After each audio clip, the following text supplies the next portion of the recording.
সাড়া পেয়েছি সেটাতে আমরা খুবই পজিটিভ। ইনফ্যাক্ট আমাদের গতকালকে রেজিস্ট্রেশন বন্ধ করে দিতে হয়েছে, কারণ যেই পরিমাণ সাড়া পেয়েছি তাদেরকে হয়তো আমরা অ্যাকোমোডেট করতে পারবো না। গতকাল পর্যন্ত আমরা প্রায় 50টা দেশ থেকে 550-র উপরে বিদেশি গেস্টদের রেজিস্ট্রেশন পেয়েছি। এছাড়াও বাংলাদেশে প্রায় 2000-এর উপরে রেজিস্ট্রেশন হয়েছে। তো আমরা অবভিয়াসলি বিদেশিদেরকে একটু প্রায়োরিটি দিব যখন তাদেরকে আমরা অ্যাকোমোডেট করার চেষ্টা করব, যেহেতু ওনারা দেশের বাইরে থেকে আসছেন। বেশ কিছু স্পেশাল গেস্ট আসছেন আমাদের, যারা অনেক বড় বড় অর্গানাইজেশনের সিইও বা প্রেসিডেন্ট পদে আছেন। এক্সাম্পল হিসেবে আমি কয়েকটা নাম বলি, যেরকম জারা যে কোম্পানিটা আছে ইন্ডিটেক্সে, যে একটা বড় কাপড়ের ব্র্যান্ড, তাদের যে গ্রুপ সিইও অস্কার মার্কট উনি আসছেন।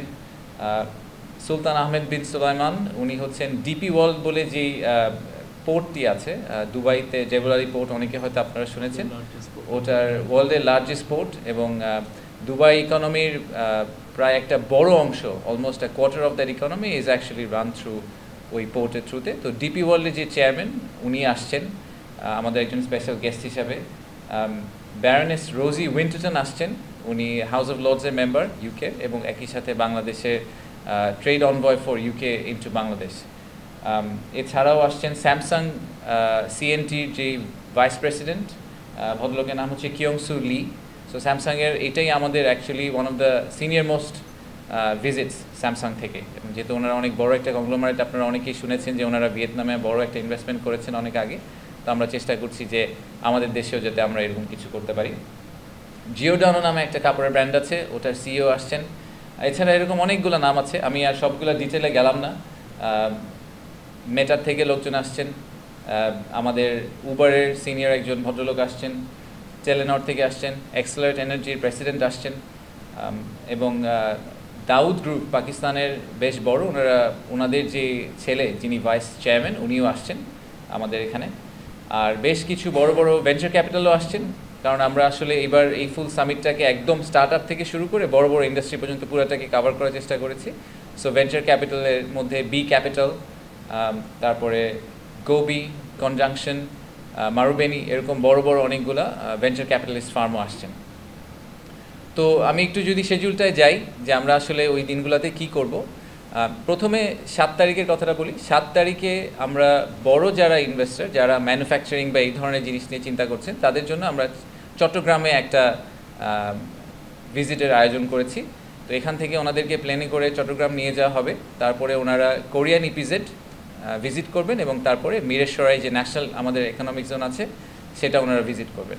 তো আপনারা কোরিয়ান ইপিজেডের কাহিনীটা অনেকেই জানেন যে আমরা ইন্টারিম গভর্নমেন্ট আসার পরে ওনাদের প্রায় 12-14 বছরের একটা বড় চ্যালেঞ্জ, ল্যান্ড রিলেটেড একটা সমস্যা ছিল, যেই কারণে ওনারা অনেক ইনভেস্টারদেরকে মিস করেছেন। সেই ইস্যুটা সলভ করে দিতে পেরেছি, এবং এটার কারণেই কিন্তু ইনফ্যাক্ট কোরিয়া থেকে এবার 26 জনের একটা বড় ডেলিগেশন আসছে, এবং মেজরিটি আসলে কোরিয়ান ইপিজেডের যে আমাদের প্রেসিডেন্ট আছেন কি হাকসান, ওনার পুশেই আসলে আসছেন, ওনার ইনফ্লুয়েন্সে আসছেন। সো আমরা এটাকে একটা খুবই পজিটিভ আউটকাম হিসেবে দেখছি। ওনারা সবাই ইন্টারেস্টেড বাংলাদেশে ইনভেস্ট করার ব্যাপারে।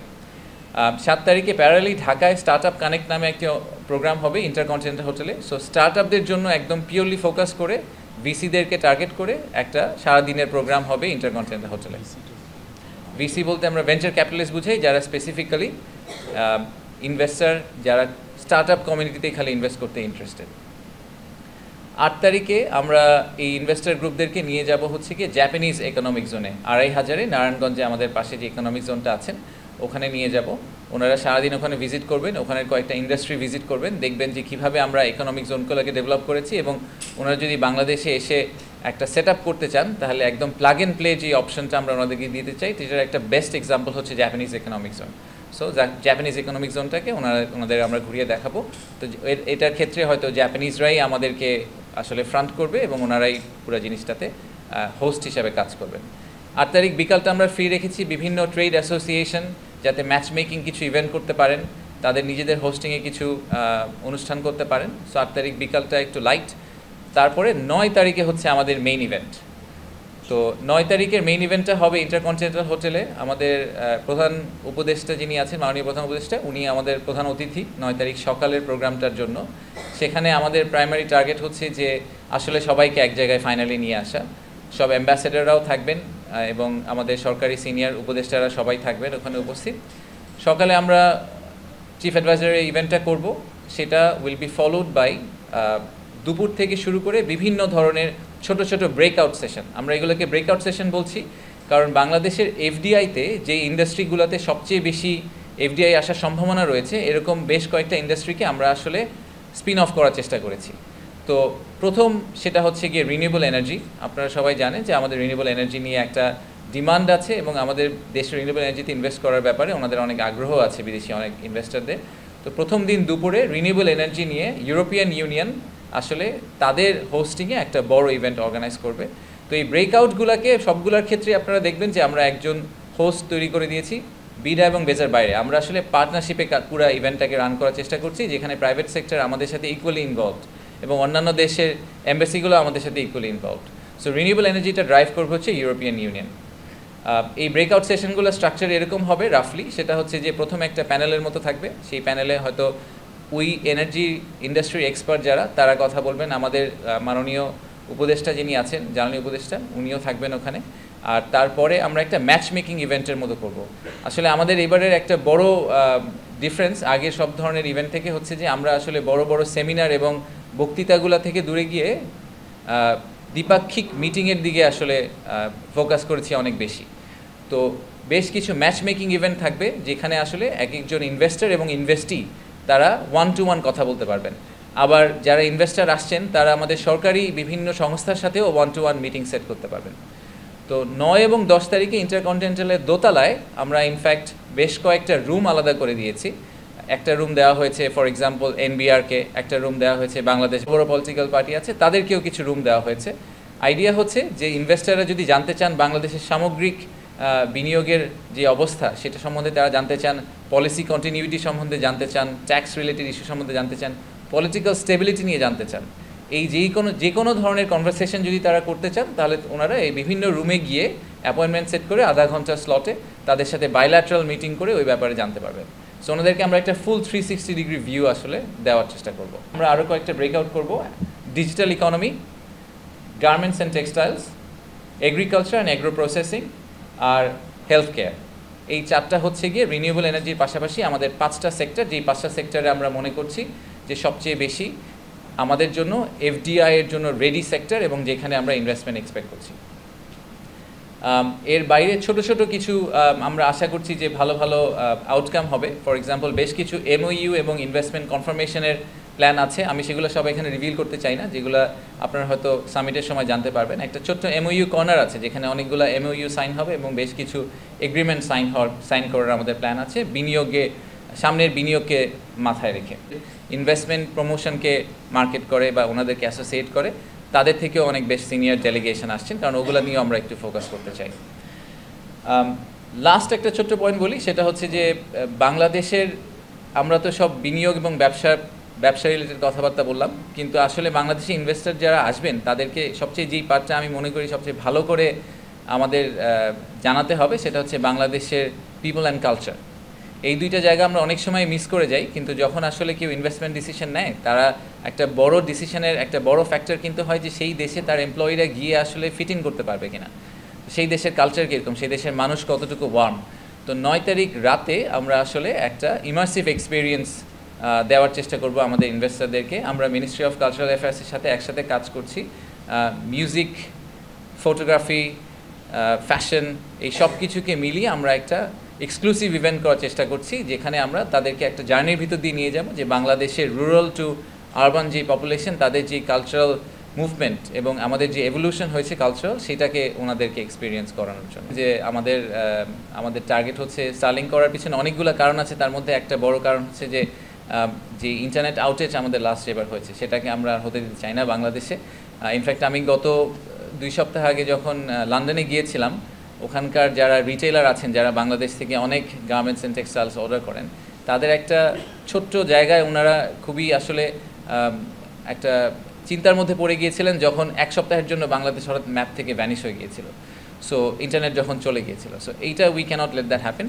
বাট এটার পাশাপাশি আমি পার্সোনালি ফিল করি যে ফ্রিল্যান্সিংয়ের পয়েন্ট অফ ভিউ থেকে এবং আমাদের রুরাল লেভেলে ইকোনমিকে যদি আমরা গ্যালভানাইজ করতে চাই তাহলে ওই সব জায়গায় যখন আমরা ইন্টারনেট কানেক্টিভিটি দিতে পারবো সেক্ষেত্রে হয়তো Starlink will be very helpful. তো এটা নিয়ে আমরা অনেকগুলো সংস্থাই একসাথে স্টারলিংকের সাথে কাজ করছি, আপনারা জানেন। তো আমরা ডেমো ডে হিসাবে 9 তারিখে আমরা স্টারলিংককে ইউজ করব। সো ইনভেস্টমেন্ট সামিটের যে প্ল্যানারি ইভেন্ট, মেইন ইভেন্ট যেটা হবে ইনঅগ্রেশন সেরেমনি, সেটা উইল বি এয়ারড লাইভ ফেসবুক, সব ধরনের সোশ্যাল মিডিয়াতে আমরা এটা লাইভ এয়ার করব। এবং বাট ইনঅগ্রেশন সেরেমনির ওই প্রেমিসটা ইন্টারকন্টিনেন্টাল হোটেল 9 তারিখে will be powered by Starlink. So যারা ওখানে যাবেন এবং যে প্রোগ্রামটাকে এয়ার করা হবে পুরাটাই আমরা স্টারলিংক দিয়ে আসলে এয়ার করার চেষ্টা করব। সেটা আমাদের ফার্স্ট টেস্ট কেস বা ডেমো ডে হবে। দেশ নিয়ে দেশের বাইরে থেকে গুগল করলে যেই ভিউটা পাওয়া যায় সেই ভিউটা আসলে not necessarily the right and balanced view. অনেক সময় আমি অনেক ইনভেস্টারের কাছে শুনেছি, আমি আগে প্রাইভেট সেক্টরে ছিলাম, প্রথম যখন তারা বাংলাদেশে ভিজিট করেছেন, ভিজিট করার পরে ভিজিট শেষে বলেছেন যে বাংলাদেশ সম্বন্ধে তার ধারণা কমপ্লিটলি পাল্টে গেছে, কারণ তারা কখনোই জানতেন না যে বাংলাদেশ আসলে এরকম একটা দেশ। তো তাদেরকে আসলে বাংলাদেশে ফিজিক্যালি ল্যান্ড না করালে তাদেরকে আমাদের জেনুইন ভিউটা দেওয়া খুব ডিফিকাল্ট। বাংলাদেশ পারফেক্ট এটা আমরা কখনোই বলিনি যে বাংলাদেশে সব কিছু একদম ঠিকঠাক, বাট বাংলাদেশ যেরকম সেরকমটা ওনাদের আসলে ক্লিয়ারলি জানা দরকার। সেটা জানতে হলে ওনাদেরকে ফিজিক্যালি আনতে হবে। তো সেটাই আমাদের টার্গেট, যে ওনাদেরকে এনে আমরা জেনুইন ট্রু ফিলটা দিতে চাই, যাতে ওনারাও আবার এই দেশ থেকে ফিরে গিয়ে ওনাদের কলিগ, ওনাদের বন্ধুবান্ধবকে বাংলাদেশের এই সত্যিকারের যে গল্পটা, এই গল্পটা বলতে পারেন। আর এখান থেকে আমরা আশাও করছি যে একটা সুন্দর পাইপলাইন তৈরি হবে ইনভেস্টমেন্টের। সেই পাইপলাইনটাকে আমরা বিডা থেকে খুব সিরিয়াসলি ট্র্যাক করব এবং ট্র্যাক করে চেষ্টা করব সেই পাইপলাইনগুলো মেটেরিয়ালাইজ করে বিনিয়োগ বাড়ানোর জন্য। বিনিয়োগ আপনি যদি এভাবে চিন্তা করেন যে আমাদের জুলাই আগস্টের ইভেন্টের পরে বিনিয়োগ, তার আগ থেকেই কিন্তু বিনিয়োগ একটু নিম্নগামী ছিল। আমরা এটা অনেক দিন ধরেই জানি যে আমাদের ইনফ্যাক্ট আমাদের টোটাল এফডিআই নাম্বারটা তো আমাদের জিডিপির তুলনায় খুবই ছোট। ওটা হওয়া না হওয়া অলমোস্ট একই রকম কথা। $1 বিলিয়ন নিচের একটা এফডিআই একটা বছরে I don't think it actually makes a big dent to the country's economy anyway. তো এই জায়গাটাতে আমাদের আসলে এটা আরও 10 গুণ হওয়ার কথা ছিল আমাদের ইকোনমি সাইজের জন্য। তো সেইটার আমরা একটা টার্ন অ্যারাউন্ড কি দেখতে পাবো এই মাসে টার্ন অ্যারাউন্ড দেখতে পাবো কিনা এটা আপনাকে আমি একদম অ্যাসার্টেন করে বলতে পারি না। হয়তো গত বছরের চেয়ে এই বছর বিনিয়োগটা বেটার হবে, এই বছর গত বছরের চেয়ে 10 গুণ হবে কিনা প্রবাবলি না, কারণ এটা একটা স্লো মুভিং কার্ভ।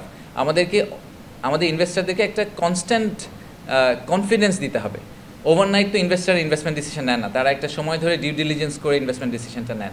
তো ওনারা যদি এখন থেকে ডিউ ডিলিজেন্স করা শুরু করেন, আমরা আসলে যেটা করতে চাচ্ছি এই সামিটের থ্রুতে, যে আমরা একটু জেনুইন লিড জেনারেট করতে চাচ্ছি, যে যাদেরকে আমরা বলবো যে দেখেন আমরা এই জুলাই আগস্টের পর থেকে ইনভেস্টমেন্ট ক্লাইমেটকে ইমপ্রুভ করার জন্য এবং একটা লেভেল প্লেইং ফিল্ড তৈরি করার জন্য আমাদের বিদেশি ইনভেস্টরদের এই চেঞ্জ আমরা এনেছি, এই রিফর্ম আমরা করছি।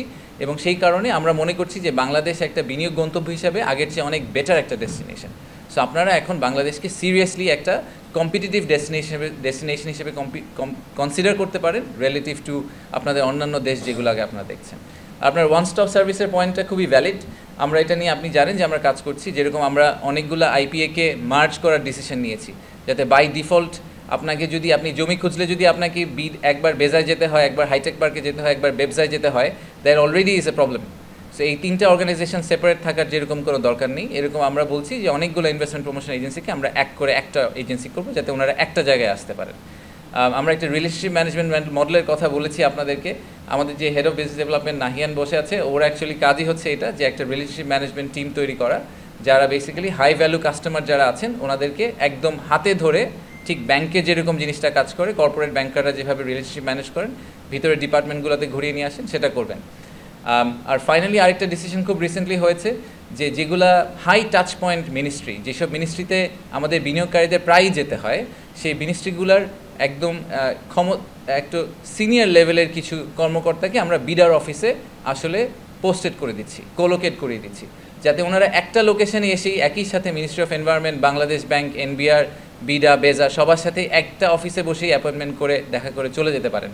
সো এনাদেরকে এই কোলোকেট করার প্রসেসটা চলছে, এটা নিয়ে কাজ চলছে। সো আগামী 3 থেকে 6 মাসে আপনারা এই মেটেরিয়াল চেঞ্জগুলো দেখতে পাবেন।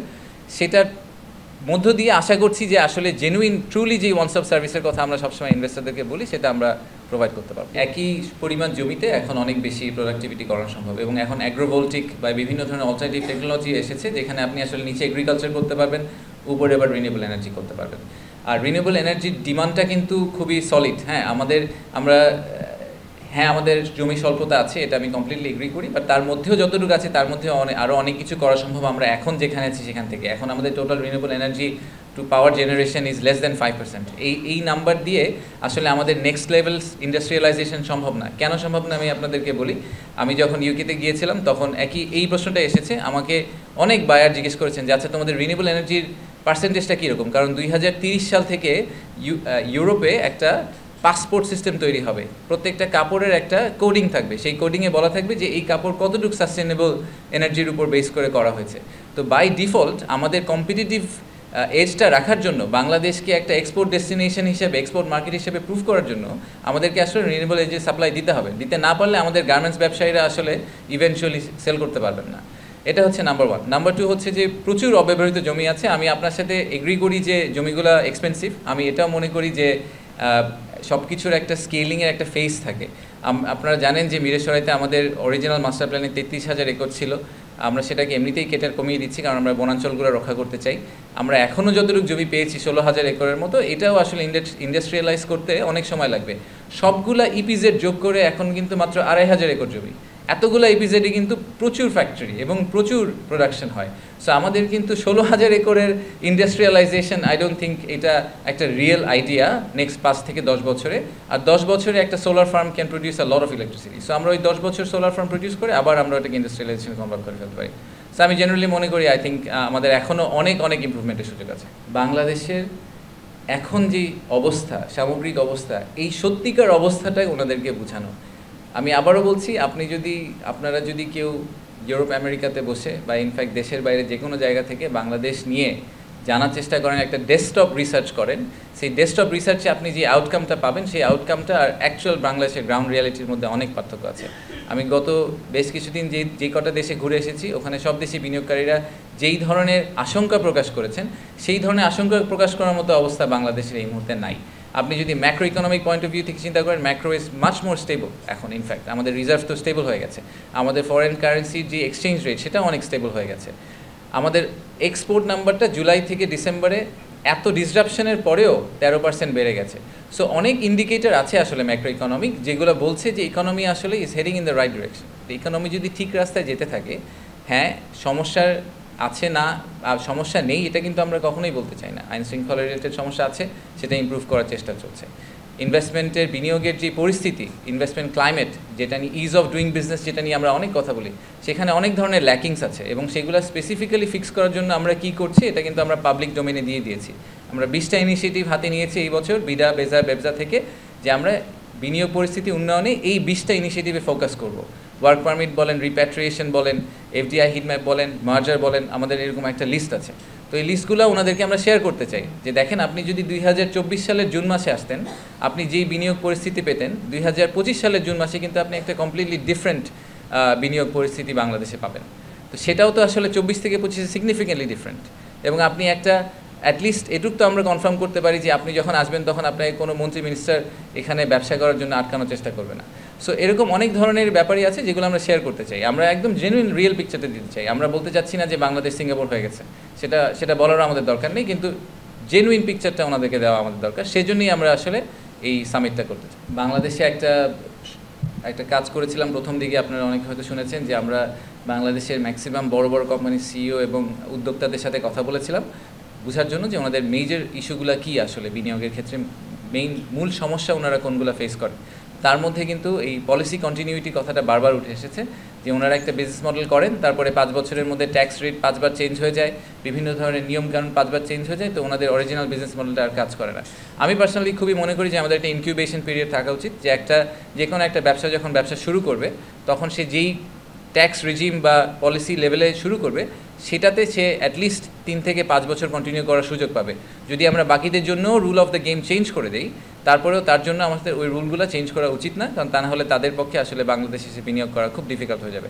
সো এটা নিয়ে আমরা এনবিআর এর সাথে খুব ক্লোজলি কাজ করছি। আমরা চেষ্টা করছি যে আমরা একটা ফ্রেমওয়ার্ক দাঁড় করানোর জন্য, যাতে শুধু আমাদের সময় না বাট ভবিষ্যতে যে পলিটিক্যাল গভর্নমেন্টগুলো আসবে তারাও যাতে সেই ফ্রেমওয়ার্কের ভিতরে থেকে পলিসি কন্টিনিউটিটাকে এনশিওর করার চেষ্টা করে। আমি নিলাম positive suggestion, good suggestion. So আমরা সবগুলো নিয়ে একটু চিন্তা করব, আমরা এগুলোকে ইনকর্পোরেট করার চেষ্টা করব। ইনফ্যাক্ট আমরা এবার খুব হেভিলি, মানে আপনারা তো আমাদের সাথে আছেনই, সো আমি আপনাদেরকে নিয়ে less worried, but social media আসলে এখন বাংলাদেশে অনেকটাই ওপিনিয়ন ড্রাইভ করে। তো আমরা এবার সোশ্যাল মিডিয়া রিলেটেড খুব সিরিয়াসলি সোশ্যাল মিডিয়া ক্যাম্পেইন নিয়ে কাজ করছি। আপনারা আগামী 2-4 দিনের মধ্যে হঠাৎ করে দেখা শুরু করবেন যে সোশ্যাল মিডিয়াগুলোতে ইনভেস্টমেন্ট সামিট নিয়ে প্রচুর অ্যাক্টিভিটি শুরু হয়ে যাবে। আর যেটা বললাম যে এইবার সামিটটা আমরা আসলে সবখানেই সরাসরি সম্প্রচার করব, মানে লাইভে দিয়ে রাখবো, সেটা বিডার ফেসবুক হ্যান্ডেল থেকে, লিঙ্কডইন হ্যান্ডেল থেকে এবং ইউটিউব সব জায়গায় আমরা আসলে এটাকে লাইভ করার চেষ্টা করব। হয়তো তাদের ইনভেস্টমেন্ট ডিসিশনটাকে একটা ল্যাগ দিতে পারে, যে আজকে সেই ডিসিশনটা যদি মার্চ মাসে হয়ে যেত বা এপ্রিল মাসে ওনারা ডিসাইড করতেন যে ওনারা $100 মিলিয়ন একটা চেক লিখবেন, সেটা এপ্রিল মাসে না গিয়ে ওনারা জুলাই মাসে করবেন। ওনারা আরেকটু ভালো করে দেখার চেষ্টা করবেন যে দেশের ডিরেকশন অফ ট্রাভেলটা কোন দিকে। ইটস ভেরি ইম্পর্টেন্ট, ইনভেস্টারদের জন্য খুব ইম্পর্টেন্ট হচ্ছে ডিরেকশন অফ ট্রাভেলটা। তো ডিরেকশন অফ ট্রাভেলটা যদি ঠিক দিকে হয়, তাহলে এই শর্ট টার্ম ডিসরাপশন থেকে ওনারা হয়তো অ্যাডজাস্ট করে নেবেন মেন্টালি, যে আসলেও তো দেশ যেই সিচুয়েশনের ভিতর দিয়ে গেছে, আপনাকে যদি আমি অনেক ইনভেস্টারদের সাথে এটা নিয়ে কথা বলেছি, যে মুডিসের সাথে আমরা সিঙ্গাপুরে দেখা করেছিলাম, আমি আর আমাদের স্পেশাল অনবয়। তো আমরা ওনাদেরকে বলছিলাম যে দেখেন, আপনাকে যদি জুন মাসের শেষে গিয়ে বলা হতো যে জুলাই থেকে অগস্টে বাংলাদেশে এই ইনসিডেন্ট ঘটবে, তাহলে সেপ্টেম্বরের বাংলাদেশটা দেখতে কেমন হবে, এরকম যদি আপনাকে একটা পিকচার ড্র করতে বলা হতো, আপনি কীরকম করতেন? ম্যাক্সিমাম লোকজন কিন্তু তখন ওখানে বসে বলতো যে একটা গৃহযুদ্ধ লেগে গেছে, অস্থির অবস্থা। কিন্তু আমাদের দেশে 7 দিন পুলিশ ছিল না, তারপরেও আপনি যদি অগস্টের 15 তারিখের কথা চিন্তা করেন বা 16 তারিখের কথা চিন্তা করেন, সেদিন কিন্তু গার্মেন্টস ফ্যাক্টরিগুলো খোলা ছিল। সো বাংলাদেশের রেজিলিয়েন্স যে জিনিসটা আমরা সবসময় বলি যে আমাদের ইনকমিটেবল স্পিরিট অ্যান্ড রেজিলিয়েন্স, এটার খুব বড় একটা এক্সাম্পল হচ্ছে অগস্ট সেপ্টেম্বর। তো সেইটাই আমরা আসলে আবারও পোর্ট্রে করাতে চাই আমাদেরকে, যে long term view of Bangladesh is still very very positive. I don't see any reason why you should not invest in Bangladesh. So প্রথমত ইলন মাস্ক যদি 9 তারিখে আসতেন, আপনারা এতদিনে অলরেডি জেনে যেতেন উনি আসবেন। সো উনি এখন আমেরিকান সরকারের অংশ। সো ওনার একটা ভিজিট বাংলাদেশে যদি আসলে উনি আগের যেগুলো করেছেন, আপনি যেগুলো বলছেন ইন্দোনেশিয়ান দেখেছেন স্টারলিংক লঞ্চ করতে, তখন কিন্তু উনি ইউএস গভর্নমেন্টে কাজ করতেন না, এখন ওনার পজিশনটা কোয়াইট ডিফারেন্ট। তো তারপরেও আমরা আসলে ওনাদের সাথে কথা বলছি। 9 তারিখ হচ্ছে স্টারলিংকের ডেমো ডে, রাইট? সো 9 তারিখে আমরা বাংলাদেশের যারা যেই সোসাইটিটা বা যেই ইনভেস্টার গ্রুপটা, যেই ব্যবসায়ীরা ইন্টারকন্টিনেন্টাল হোটেলে আসবেন, যেই সরকারি কর্মকর্তারা ইন্টারকন্টিনেন্টাল আসবেন, তাদেরকে আমরা স্টারলিংকের একটা টেস্ট দিব। It's a testing session, but actual স্টারলিংকের কমার্শিয়াল অপারেশন শুরু হতে আরও কিছুদিন সময় লাগবে। আমাদের 90 দিনের টার্গেটটা এখনও মাথায় আছে, আমরা ওটাকে টার্গেট করে আগাচ্ছি।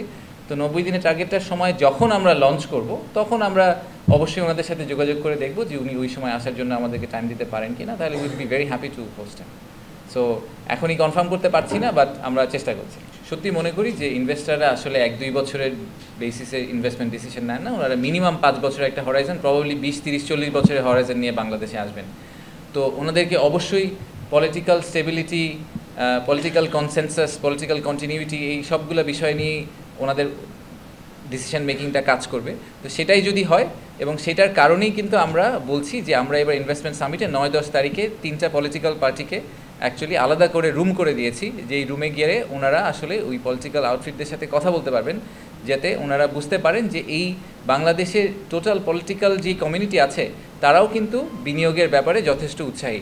আমি যখনই পলিটিক্যাল পার্টিদের সাথে কথা বলি, ওনারা সবাই বলেন যে বাংলাদেশে বিনিয়োগ খুবই জরুরি। আমার মনে হয় এটা নিয়ে তো আসলে পলিটিক্যাল পার্টিদের মধ্যে মতবিরোধ নেই, যে একজন বাম দিকে একজন বাম দিকে বলছেন যে না এটা দরকার আছে, দরকার নেই, সবাই বলছেন দরকার আছে। ইনফ্যাক্ট আমাদের যে ইয়াং পপুলেশন, তাদেরকে এমপ্লয়মেন্ট জেনারেট করার জন্য প্রাইভেট সেক্টরকে গ্যালভানাইজ করা আমাদের জন্য দরকার আছে, সেটা লোকাল ইনভেস্টমেন্ট এবং ফরেন ইনভেস্টমেন্ট মিলিয়ে। তো সেটাই, জি উনি উত্তর দিচ্ছেন, আচ্ছা শেষ করেনি। জি, সো পলিটিক্যাল কন্টিনিউর পিসটা নিয়ে আমি একদম ওয়ারিড না। আপনার দ্বিতীয় প্রশ্ন ছিল যে বাংলাদেশের টোটাল বিনিয়োগ বেড়েছে কি কমেনি। সো আমরা ইন্টারিম গভর্নমেন্ট এসেছি অগাস্ট সেপ্টেম্বর থেকে। আপনি যদি ডেটা দেখেন, তাহলে আসলে নেক্সট ডেটা পাবলিকেশন, মানে আমাদের জেনুইন কোয়ার্টার হবে হয়তো ফার্স্ট কোয়ার্টার 2025। ফার্স্ট কোয়ার্টার 2025-এর রেজাল্টটা হয়তো আপনারা আগামী মাসে পেয়ে যাবেন, তখন আমরাও পাইনি এখনও। সো তখন পেয়ে গেলে আমরা একটা আইডিয়া পাবো যে আমাদের বিনিয়োগ আসলে ইমপ্রুভ করেছে কিনা। আমি যেটা আপনাকে পার্সোনালি বললাম, আমার ধারণা যে বিনিয়োগের লেভেলটা আগের মতোই থাকবে, এবং টু বি অনেস্ট আগের মতো থাকাটাও একটা বড় উইন, কারণ আপনাদের এটা মাথায় রাখতে হবে যে আমরা একটা মনোলিথিক স্ট্রাকচার ছিল, সেটাকে কমপ্লিটলি ভেঙে চড়ে গেছে, এবং অনেকেরই ফোরকাস্ট ছিল যে বাংলাদেশ এখন কি হবে, সেটা নিয়ে অনেকে অনেক টেনশনে ছিলেন। ওরকম কিছুই আসলে হয়নি, আমরা উই মুভড অন, এক্স্যাক্টলি যা ছিলাম তার চেয়ে অ্যাকচুয়ালি একটা ভালো পজিশনে চলে গিয়েছি। সো আমার ধারণা যে বিনিয়োগের নাম্বারটা ইমপ্রুভ করবে, বাট একদম 10 গুণ হয়ে যাবে এই বছর তা হয়তো হবে না, কিন্তু আমরা আস্তে আস্তে দেখতে পাবো যে নাম্বারটা 2, 3, 4 গুণ হয়ে যাচ্ছে প্রত্যেক কোয়ার্টারে। একটা ছোট্ট জিনিস বলে রাখি, সেটা হচ্ছে যে আপনারা যখন বিনিয়োগ নিয়ে চিন্তা করেন, হ্যাঁ, তখন আমরা সবসময় ডলার ভ্যালুটা দেখার চেষ্টা করি। আমাদের দেশের জন্য আমি পার্সোনালি খুবই মনে করি যে ডলার ভ্যালু না দেখে আসলে জব ক্রিয়েশনটার দিকে ফোকাস করা উচিত। আমাকে কেউ যদি এসে বলে যে আজকে সে $10 মিলিয়ন ইনভেস্ট করবে এবং 1000 চাকরি তৈরি করে দিবে, তার ব্যাপারে আমি অনেক বেশি ইন্টারেস্টেড যে আমাকে এসে কম্পেয়ার টু যে এসে বলবে যে সে $100 মিলিয়ন দিবে, মাত্র 100 জনের চাকরি হবে। আমার $100 মিলিয়ন 100 জনের চাকরি দরকার নেই, আমার $10 মিলিয়ন 1000 জনের চাকরিটা আমার জন্য খুবই বেশি ইম্পর্টেন্ট আমার দেশের জন্য। সো আমরা ওইটাতে ফোকাস করার চেষ্টা করছি। আর ফাইনালি আরেকটা কনসেনসাস রিলেটেড ছোট্ট একটা পয়েন্ট বলি, সেটা আসলে আমার আগে মেনশন করা উচিত ছিল। আমাদের কিছু পার্টনার আছেন যারা মাল্টিল্যাটারাল এবং আসলে গ্লোবাল পজিশনে তারা যথেষ্ট ইনফ্লুয়েন্স ক্রিয়েট করে ইনভেস্টরদের জন্য। সো আমাদের কোর পার্টনার যারা আছেন তাদের নামগুলো আমি আসলে বলতে চাই, যে UNDP, FCDO ইউকে গভর্নমেন্টের, গ্রামীণ ফোন, ওয়ার্ল্ড ব্যাংক এবং ফিকি যে foreign investor chamber of commerce যেটা, তারা আছেন। আর আমাদের যে ব্রেকআউট সেশনগুলো হচ্ছে সেগুলোতে আমরা ইউরোপিয়ান ইউনিয়নের কথা বলেছি, CTNA যে American City Bank, HSBC, BGMEA, Dutch embassy, Light Castle Partners, Eastern Bank Limited, Inspira এবং সাজিদা ফাউন্ডেশন, এরা সবাই আমাদের সাথে একসাথে কাজ করছেন বিভিন্ন সেশন ডিফারেন্ট অংশ নিয়ে, এবং ওনারাও কিন্তু ইনভেস্টরদেরকে নিয়ে আসার চেষ্টা করছেন এবং চেষ্টা করছেন যে তাদেরকে এই রাইট মেসেজিংটা দেওয়ার জন্য। So it's a collective effort between government and private sector of Bangladesh. আপনারা অনেকেই জানেন যে রিসেন্ট কিছু বছর ধরে আমরা দেখছি যে চায়না কিন্তু আমাদের সবচেয়ে বড় ইনভেস্টর হিসাবে আবির্ভূত হয়েছে। চাইনিজ ইনভেস্টমেন্ট আমাদের জন্য এখন সবচেয়ে বড় একটা নাম্বার, এবং কিছু স্পেসিফিক ইন্ডাস্ট্রিতে তারা ইউজুয়ালি বেশি ইন্টারেস্টেড হয়। তো আমরা কিছুদিন আগে একটা FDI হিট ম্যাপ করেছিলাম যে আমাদের দেশের সম্ভাবনা কোথায় সবচেয়ে বেশি। আমি সেটাকে এবং চাইনিজ ইনভেস্টরদের ইন্টারেস্টগুলোকে যদি ম্যাচ করার চেষ্টা করি, ম্যারি করার চেষ্টা করি, তাহলে আমি দেখব যে যেই অ্যাডভান্স টেক্সটাইল যেটাকে বলে সেখানে তাদের অনেক ইন্টারেস্ট আছে। এখন যে জিওপলিটিক্যাল চেঞ্জটা এসেছে ট্রাম্প অ্যাডমিনিস্ট্রেশন আসার পরে, ওনাদেরকে এডিশনাল ট্যাক্স পুট অন করা হয়েছে, সেই কারণে তারা অনেকেই চেষ্টা করছেন। আমরা অলমোস্ট চাইনিজ অ্যাসোসিয়েশনগুলোর সাথে যখন আমরা কথা বলি, তারা প্রায় বলেন যে অলমোস্ট ডেইলি তারা বেশ কিছু নতুন ইনভেস্টরদের কাছ থেকে আগ্রহ দেখতে পাচ্ছেন যে তারা বাংলাদেশে এসে একটা ফ্যাক্টরি করতে চান বা ম্যানুফ্যাকচারিং প্ল্যান করতে চান। So textile and garments, renewable energy এবং সেই সাথে ইলেকট্রনিক্স যেই পার্টটা, সেই জায়গাটায় আমরা দেখতে পাচ্ছি, লাইট ইঞ্জিনিয়ারিং, এইসব জায়গায় আমরা আশা করছি যে চাইনিজ ইনভেস্টররা ইন্টারেস্টেড হবেন। স্যার যখন গিয়েছিলেন, অ্যান্ড মেবি আপনার কোয়েশ্চেনের একটা ফলো আপ আনসার, সেটা হচ্ছে রিনিউয়েবল এনার্জি যখন আমরা বলি তখন কিন্তু শুধু সোলার পাওয়ার প্রোডাকশন নিয়ে আমরা কথা বলি না। এই পিভি প্যানেলগুলো যে ম্যানুফ্যাকচার হবে সেগুলো আমরা বাংলাদেশে ম্যানুফ্যাকচার করে আবার আমেরিকা বা বিভিন্ন দেশে এক্সপোর্ট করে দিব। সো চাইনিজ ম্যানুফ্যাকচারার এখানে ম্যানুফ্যাকচারিং প্ল্যান করবে, সেটা নিয়েও আমরা কাজ করব। তা আমাদের এই ট্রিপে প্ল্যান হচ্ছে যে যত সম্ভব, স্যারের ট্রিপটা যদিও একটা স্টেট ভিজিট, বাট উনি কিন্তু বেশ কিছু স্টেট মিটিংয়ের সাথে অনেক ইনভেস্টরদের সাথে মিটিংয়ের ব্যবস্থা করেছেন এবং মিটিং করতে রাজি হয়েছেন। We are very happy about that. So আমরা আশা করছি প্রায় 200 ইনভেস্টরের সাথে স্যারের হয়তো এই 2-3 দিনে দেখা হবে, এবং সেখানে আমরা চায়নার যে একটা স্পেশাল ইকোনমিক জোন আছে আনোয়ারাতে, আপনারা এটার কথা আগে হয়তো শুনেছেন, এটা নিয়ে অনেক দিন বাইল্যাটারালি সরকারের সাথে কাজ হচ্ছে, বাট গত 1 মাসে আমরা এই স্পেশাল ইকোনমিক জোনের বেশ কিছু জিনিস নিয়ে এই প্রজেক্টটা আটকে ছিল, এই জটগুলোকে আমরা মোটামুটি খুলে দেওয়ার ব্যবস্থা করেছি।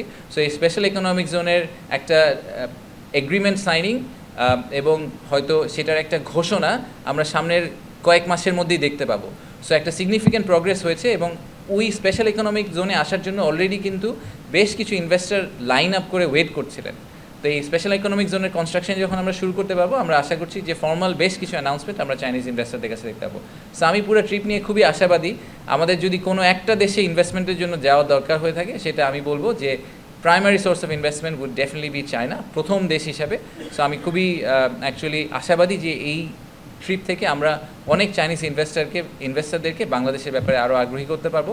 ইনফ্যাক্ট আমাদের যেই 50টা দেশ থেকে আমি বলেছি 550 লোক আসছে ইনভেস্টমেন্ট সামিটে, তার সবচেয়ে বড় ইনভেস্টর গ্রুপ আসছে চায়না থেকে। চায়না ফলোড বাই, ইনফ্যাক্ট আমি দেশগুলোর নামও আপনাদেরকে একটু বলে রাখি, বেশ ইন্টারেস্টিং একটা মিক্স।